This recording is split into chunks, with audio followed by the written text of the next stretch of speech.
আজকে তার দিন ভুলি কি করে, যাকে ছাড়া আমার প্রতিটা দিনের প্রত্যেকটা মুহূর্ত অচল, যার কাছে আমাদের জন্য 24 ঘন্টা সময় থাকে, তাকে শুধুমাত্র একটা দিন স্পেশাল ফিল করা কি মন ভরে? মায়ের জন্য নির্দিষ্ট কোনো দিনক্ষণ, মাস, বছর হয় নাকি? কারণ তারা দিনক্ষণ না দেখে ভালোবাসে এবং জন্ম দেয়। দিন, মাস, বছরের হিসেব না করে সে আমাদের সহ্য করে আসছে। প্রথমে সন্তান ধারণের কষ্ট সহ্য করেছে, পৃথিবীর আলো দেখানোর যন্ত্রণা সহ্য করেছে, ব্যথায় নীল হয়ে যায়, তবু সন্তানের মুখ দেখে মায়ের মুখে কি স্বর্গীয় সুখ বা সুন্দর ফুটে ওঠে, তাই না? সহ্য করেছে রাতের পর রাত জেগে দু চোখের পাতা খুলে রাখার কষ্ট, সহ্য করেছে আমার অবুঝ সব বায়নাগুলো।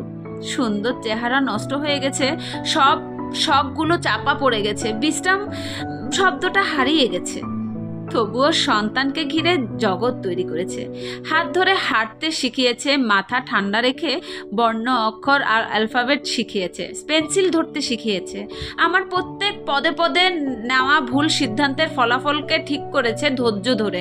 ভুল বুঝে আমার বলা যত খারাপ কথা বা খারাপ ব্যবহার ক্ষমা করে দিয়েছে সে স্পেশাল হাসি দিয়ে। মা ম্যান্ডেটেড, মা খিটখিটেড, মা কনজারভেটিভ, মা একটু ছাড় দেয় না। আসলে মা সন্তানের চিন্তার মতো চিন্তা আর কারোর জন্য করে না।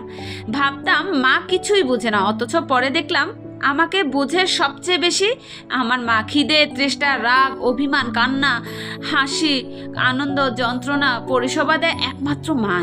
মনের দগদগে ঘাগুলো সেক দিতে পারে একমাত্র মা। যত কাছের বন্ধুই থাক, মায়ের মতো এমন ভরসাযোগ্য নিঃস্বার্থ বিপদতারিণী বন্ধু আর কোথায় পাবো?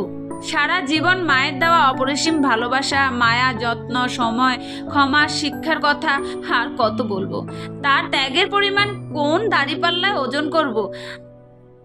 আজীবন শুধু নিয়েই গেলাম, দিতেই পারলাম কই? এক মুঠো চাল ফেলে কি মায়ের ঋণ কি শোধ হয়? মা এমন এক মহাজন যার খাতার ঋণের অঙ্ক শুধু বাড়তেই থাকে।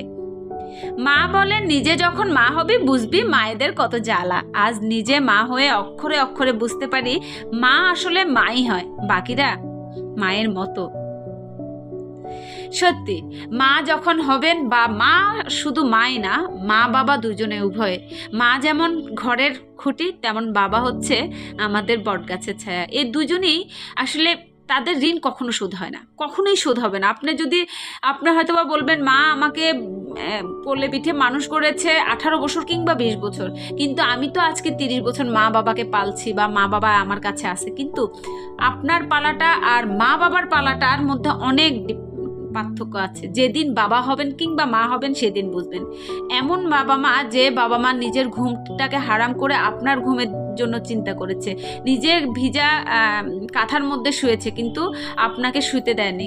এইটাই হচ্ছে মা বাবা। কিংবা বাবার শখের জিনিসগুলো ত্যাগ করে আপনার শখের জিনিসগুলো কিনেছে, নিজে পায়ে হেঁটে গেছে কিন্তু সন্তানকে কষ্ট দিতে দেয়নি।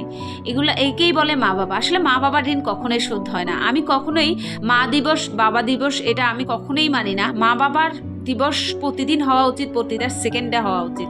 মা বাবাকে সবাই, যাদের মা বাবা আছে, প্লিজ সবাই একটু সময় দিবেন।